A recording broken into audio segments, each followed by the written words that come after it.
दुनिया का महान सेल्समैन लेखक आगमेंडिनो। पहला अध्याय। हाफिज कुछ देर तांबे के आईने के सामने खड़े रहे और चमकती धातु में अपने चेहरे को गौर से देखते रहे। सिर्फ आँखों ने ही अपनी जवानी कायम रखी है। वे बुदबुदाए और धीरे धीरे विशाल संगमरमर के फर्श पर चलने लगे। वे काले सुलेमानी खंभों के बीच से होकर गुजरे जो चांदी और सोने से चमकाई गई छत को सहारा दे रहे थे, और उनकी बूढ़ी टांगें उन्हें उन मेजों के पार ले गई जो साइप्रस और हाथी दांत से तराशे गए थे। सोफों और पलंगों से कछुओं के खोल चमक रहे थे और रत्नों से जड़ी दीवारों पर बेहतरीन कारीगरी वाले जरीदार कपड़े टंगे थे। विशाल ताड़ के पेड़ बड़े सुकून से तांबे के बर्तनों से उग रहे थे। उनसे उनके बीच कीमती सफ़ेद पत्थर से बनी युवती फव्वारे की शान बढ़ा रही थी, जबकि रत्न जड़ित फूलों के गमले अपनी ओर ध्यान खींचने के लिए उनसे मुकाबला कर रहे थे। हाफिज के महल में आने वाले किसी भी आदमी के मन में शक न रहता कि उसके पास बेशुमार दौलत है। बूढ़ा आदमी चार दीवारी वाले बगीचे से गुजरा और अपने माल गोदाम के अंदर गया, जो महल से 500 कदम की दूरी पर था। दरवाजे से कुछ दूर इरास्मस, उनका मुख्य मुनीम, हिचकिचाते हुए उनका इंतजार कर रहा था। सलाम मालिक, हाफिज ने हामी भरी और खामोशी से चलते रहे। इरास्मस उनके पीछे पीछे चला। उसका चेहरा चिंता के भाव को छिपाने में असमर्थ था कि आखिर मालिक ने उसे ऐसी जगह मिलने के लिए क्यों कहा था। हाफिज माल भरे जाने वाले चबूतरे के पास आकर रुके और गाड़ियों से माल उतारे जाने और उन्हें गिनकर दूसरी जगह रखे जाने को देखते रहे। उनमें एशिया से आए उन बेहतरीन कपड़े, चमड़े का सामान, शहद और तेल थे। उनके अपने ही देश से मंगवाए गए कांच का सामान, अंजीर, मेवा और गुल मेहंदी थे। पामीरा से कपड़े और दवाइयाँ थीं।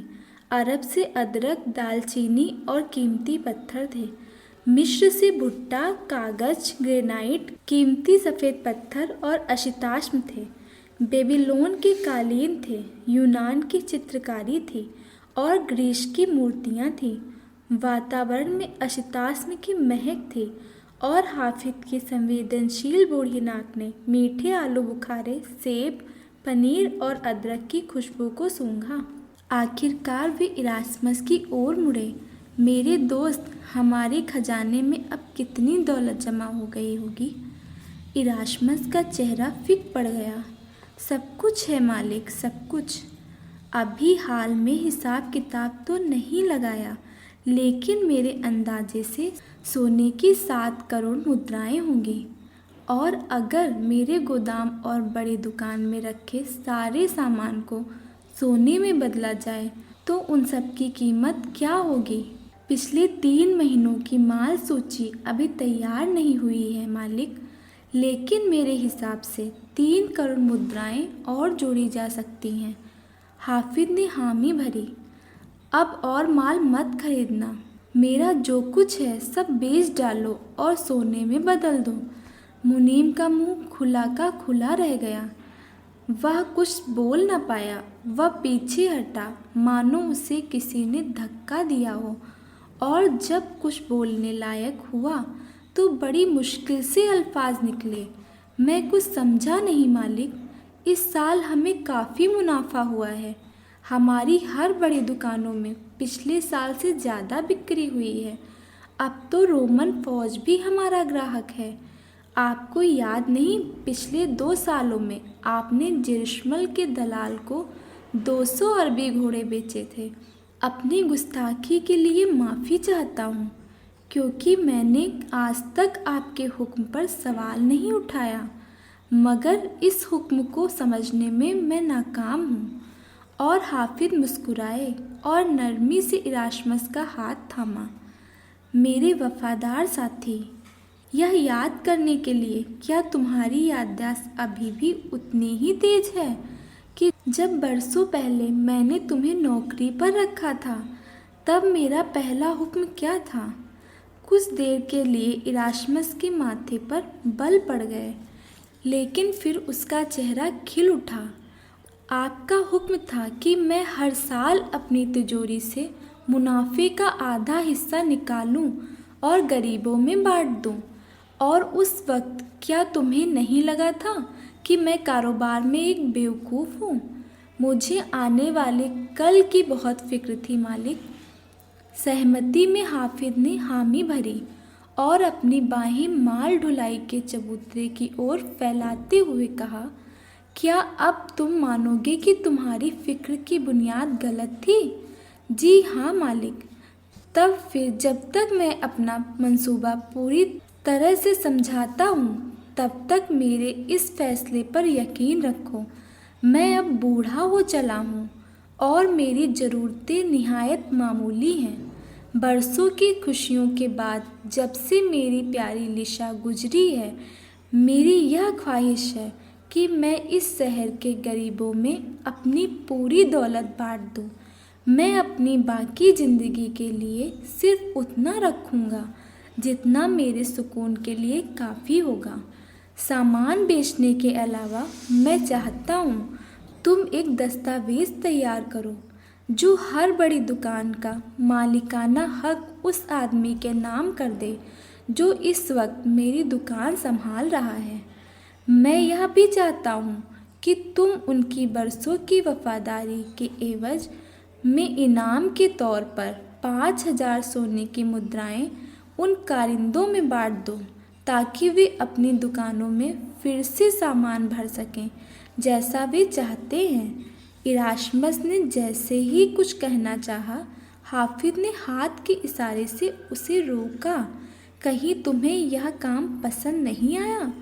इरास्मस ने नहीं के भाव से सर हिलाया और मुस्कुराने की कोशिश की। नहीं मालिक, मैं बस आपकी वजह नहीं समझ पा रहा हूँ। आपके अल्फाज उस आदमी की तरह हैं जिसके दिन भर चुके हों। यह तुम्हारी शख्सियत है इरास्मस कि अपनी फिक्र करने की बजाय तुम्हें मेरी फिक्र है। क्या तुम्हें आने वाले कल की कोई फिक्र नहीं?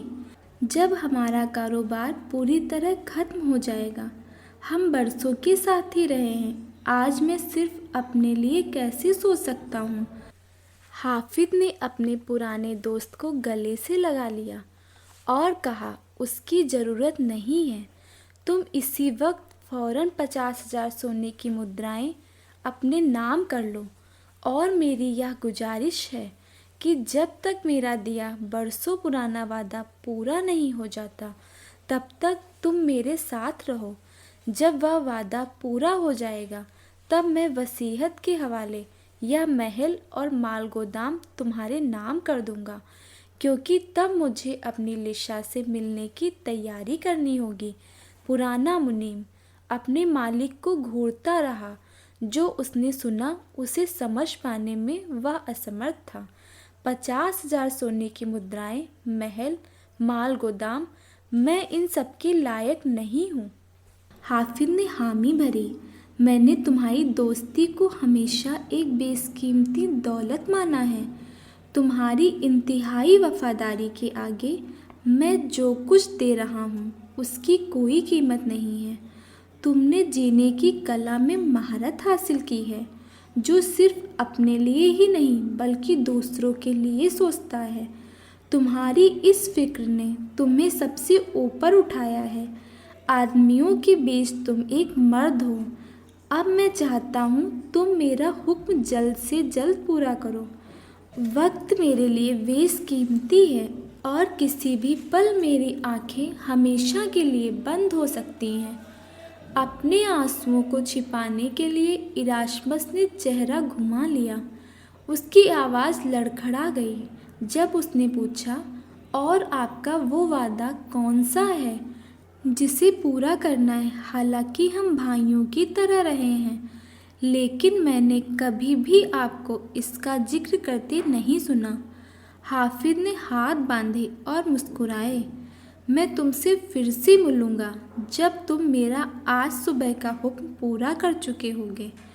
तब मैं एक ऐसे राज से पर्दा हटाऊँगा जिसे मैंने किसी को नहीं बताया, सिर्फ मेरी प्यारी बीबी को छोड़कर पिछले 30 सालों से। इस वीडियो को लाइक व चैनल को सब्सक्राइब करना ना भूलें और मेरी नई वीडियो का नोटिफिकेशन आपको आता रहे, इसके लिए बेल आइकन को दबा दें। राधे राधे।